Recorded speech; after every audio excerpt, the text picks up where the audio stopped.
कभी ये सोचा है कि एक मोटा हाथी जैसी एक सीधी सादी धुन सालों बाद भी हमारे जहन में कैसे ताज़ा रहती है? देखिए, ये सिर्फ बच्चों के गाने नहीं हैं। इनके पीछे एक छुपा हुआ कोड है, एक फॉर्मूला जो इन्हें इतना असरदार बनाता है। आज हम इसी कोड को समझने की कोशिश करेंगे। तो आखिर वो कौन सी बात है जो एक मोटा हाथी या ऊपर पंखा चलता है जैसी कविताओं को पीढ़ी दर पीढ़ी जिंदा रखती है? ये सिर्फ प्यारी धुनें नहीं हैं, नहीं, ये बहुत सोच समझकर बनाए गए जबरदस्त कम्युनिकेशन टूल हैं। तो चलिए, अपनी पहली मिसाल से शुरू करते हैं।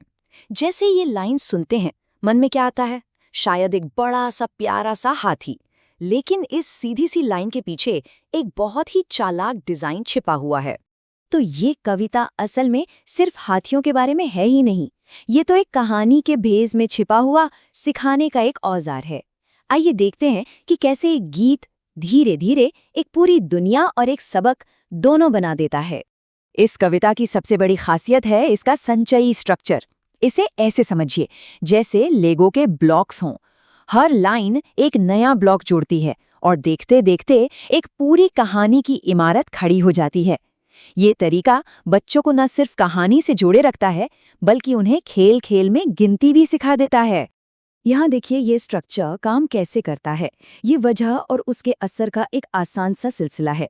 एक मुश्किल आती है, एक नया किरदार बुलाया जाता है और गिनती एक से बढ़ जाती है। हर कदम पिछले कदम से जुड़ा है, जिससे कहानी को समझना आसान और मज़ेदार हो जाता है। और अंत में यही तो इसका असली मकसद है। हाथी, बारिश और बंदर, ये सब तो बस गिनती को यादगार बनाने के लिए हैं। कहानी एक गाड़ी है जिसकी मंजिल है नंबर 5। मतलब मनोरंजन में शिक्षा को कितनी खूबसूरती से मिलाया गया है। तो अगर हाथी वाली कविता एक सीधी लॉजिकल कहानी थी, तो अब हम तर्क की दुनिया से निकलकर एक बिल्कुल ही अलग दुनिया में कदम रखने वाले हैं, सपनों की दुनिया में। इसकी शुरुआत होती है एक बहुत ही आम घरेलू नज़ारे से। ऊपर पंखा है, नीचे बच्चा सो रहा है। ये हमें एक जानी पहचानी और आरामदायक जगह पर ले आता है, एक शांत माहौल बनाने के लिए।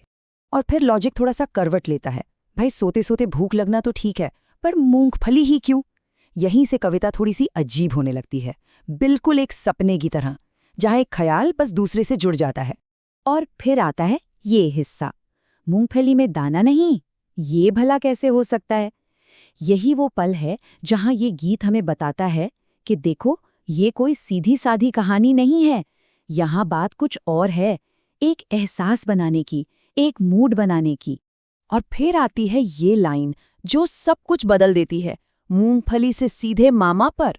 तार्किक तौर पर तो इसका कोई मतलब ही नहीं बनता, लेकिन इमोशनली, भावनात्मक रूप से ये एक बहुत बड़ा मोड़ है। अब इसे समझने के लिए हमें इसका कल्चरल मतलब समझना होगा। मामा सिर्फ एक रिश्तेदार नहीं होते, उनकी एक खास भूमिका होती है। वो प्यार और दुलार का प्रतीक है।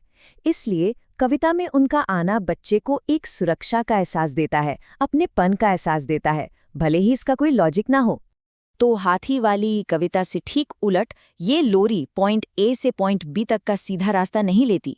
ये तो भावनाओं और यादों के एक जाल में बहती है। इसका मकसद कहानी सुनाना नहीं है, बल्कि एक आरामदायक सपनों जैसी दुनिया बनाना है, जो नींद में ले जाने के लिए बिल्कुल सही हो। तो हमने शिक्षा और आराम के लिए बनी कविताएं देखी, लेकिन अब हम एक ऐसी कविता देखेंगे जो एक बिल्कुल अलग चीज के लिए बनी है, और वो है कॉमर्स, यानी कि व्यापार। यहाँ कोई लाग लपेट नहीं है। इस कविता का एक ही मकसद है, एक बटन क्लिक करवाना। ये एक आकर्षक धुन में लिपटी हुई एक सीधी साधी ऐड है। और यहीं पर हमें एक बुनियादी बदलाव दिखता है। पारंपरिक कविताएं एक साझा अनुभव बनाने के लिए थीं। बच्चा गिनती सीख रहा है, माँ लोरी गा रही है। वहीं ये आधुनिक ऐड कविता एक लेन देन या ट्रांजैक्शन के बारे में है। इसका लक्ष्य एक खाली ग्राहक बनाना है और कुछ नहीं। याद है हाथियों की कहानी या मामा का वो अजीब सा सपना? वो थी कहानी। यहाँ कहानी की जगह ले ली है प्रोडक्ट के फीचर्स की एक लिस्ट ने। ये गाने की शक्ल में दी गई बुलेट पॉइंट लिस्ट है। तो इन 3 बिल्कुल अलग मिसालों को देखने के बाद सवाल उठता है कि ये सभी अपने अलग अलग मकसद के बावजूद काम क्यों करती हैं? इसका जवाब एक गहरे बुनियादी फॉर्मूले में छिपा है। तो ये है वो अविस्मरणीय फॉर्मूला। सबसे पहले दोहराव, रेपिटेशन, इन्हें आकर्षक बनाता है।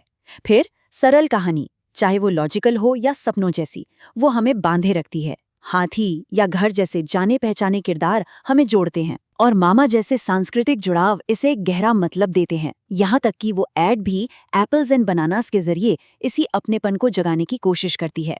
और ये सब हमें एक ज़रूरी सवाल पर लाकर छोड़ देता है। हमने देखा कि ये स्ट्रक्चर कितने शक्तिशाली हैं, लेकिन जब कहानी सुनाने का मकसद संस्कृति को आगे बढ़ाने से बदलकर सामान बेचना हो जाता है, तो ये हमारी साझा कहानियों के भविष्य के बारे में क्या कहता है? जब हमारे बच्चों की कहानियां बाजार लिखने लगता है, तो ये सिर्फ मनोरंजन की बात नहीं रह जाती, ये हमारी संस्कृति के भविष्य की बात है।